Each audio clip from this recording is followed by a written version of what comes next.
za mu ɗauki wasu nauye-nauye na rayuwarka wanda za a yi ma. Akwai garin kuɗi a gurina, kuma me amfanin neman, me amfanin kuɗin. Don haka zan canza maka gida, ɗinka ma suturu, gizinoni haka da gyanilla, ka sha riga. Yadda kuma kake fama da tsohuwar mota, hayaki shekaran jiya ma ana tura ka, ban ji daɗi ba. Hayaki bubu ga na ce to za mu taimake ka. Duk wani abu da ka sani na rayuwa za mu fitar da kai daga cikin ƙangi.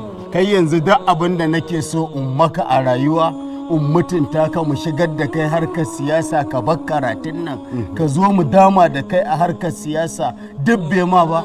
Wai duk maganganun da nake siyasa ta alƙur'ani, ka yarda ko kar ka yarda, in tara yara, in kara manya, in yi karatu, in karanta hadisan manzon Allah, in karanta alƙur'ani, in karanta abubuwan da sahabbai suka yi na ba da gudunmawa a addinin musulunci.